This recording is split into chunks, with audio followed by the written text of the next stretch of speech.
दर्शकों को ये बता दें कि मैं नालंदा में मौजूद हूँ। मेरे साथ जो है अमित गिरी जी जुड़ रहे हैं। ये वहाँ के अच्छा कलाकार हैं, फ़िल्मों में भी काम करते हैं, एल्बम में भी काम किए हैं और जो है इनसे जानने की कोशिश करते हैं कि नालंदा जैसे जगह, राजगीर जैसे जगह पे क्या ऐतिहासिक है। वहाँ पे बहुत विदेशी पर्यटक भी उस क्षेत्र में आते हैं और वहाँ के दृश्यों का अवलोकन करते हैं।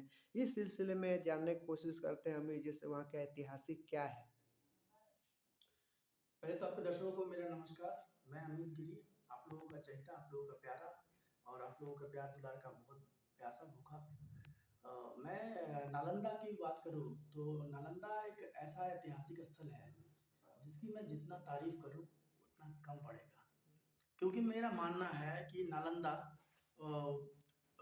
जैसे कि अगर कश्मीर को कहते हैं कि भारत का स्वर्ग अगर कश्मीर है, तो मैं ये कहना चाहूँगा कि भारत का एक अच्छा छोटा सा कश्मीर हमारे बिहार में भी है। जैसे में नालंदा विश्वविद्यालय है, राजगीर के पंच पहाड़ियों की बात ही अलग है, निराली है। और आपकी ग्लास ब्रिज, पांडुपुखर, आपका घोड़ा कटोरा झील, पावापुरी का जल मंदिर और आपका ये बहुत सारे ऐसे ऐसे जगह हैं जो आप घूमने के बाद जो है आपका दिल जो है मन मन मगन हो जाएगा। ये बताएँ आप वहाँ के चहेते अकेले कलाकार हैं कि और भी वहाँ पे अन्य लोग नहीं, ऐसा कलाकार है हैं? कि उनके मैं बारे में आपका क्या ख़्यालात हाँ, है? ख्याल ऐसा सही है। ऐसा है कि मैं अकेला एक कलाकार नहीं हूँ जो नालंदा से आगे बढ़ने की कोशिश कर रहा हूँ। मेरे साथ जो है हमारी एक ग्रुप है और हम लोगों का एक मतलब एक अच्छा तालमेल है। हम लोग मिल-जुल कर आगे बढ़ने की कोशिश कर रहे हैं, जिससे कि एक दूसरे के ज़रिए हम लोगों को आगे बढ़ने का मौका मिले। आप अब तक कितने फ़िल्मों में काम किए हैं? कब से आपका संघर्ष है इस अब क्षेत्र तक में? तो मैंने ज़्यादा नहीं 3-4 फ़िल्मों में काम किया है और बहुत कुछ सीखने के लिए मिला है मुझे इन फ़िल्मों से काम करके। जैसे 1-2 फ़िल्मों के बारे में ज़िक्र करें जैसे जिसमें काम मैंने एक किए?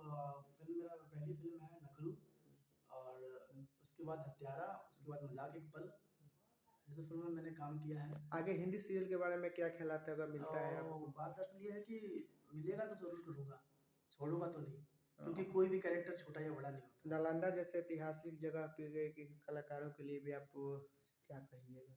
मैं बस यही कहना चाहूँगा कि आप निरंतर प्रयास करते रहें, लगातार आप अपने मेहनत से ना पीछे हटें, बस मंज़िल कहीं न कहीं आपको ज़रूर मिलेगी।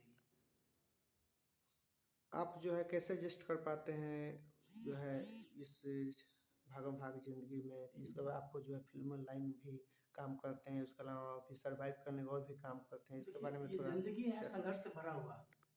यहाँ जीने के लिए आगे परस्पर बढ़ना पड़ेगा आपको। कुछ ना कुछ तो करना ही पड़ेगा। अपने खाली समय को खाली ना छोड़ कर के उसको काम में लगाना पड़ेगा आपको। खुद को इतना बिज़ी कर लीजिए कि आपको एक समय ना मिले कि मतलब मेरा समय व्यर्थ हो रहा है। आप युवा हैं, युवा कलाकार हैं, अन्य युवाओं के लिए, कलाकार के लिए क्या कहिएगा? मैं बस यही कहूँगा, आप निरंतर प्रयास करते रहें, मेहनत करें, आपकी मेहनत कहीं भी बेकार नहीं जाएगी।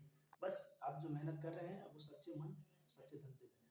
अ, जी, आप मेरे साथ बेगूसराय से जुड़े, इसके लिए बहुत-बहुत धन्यवाद। नमस्कार।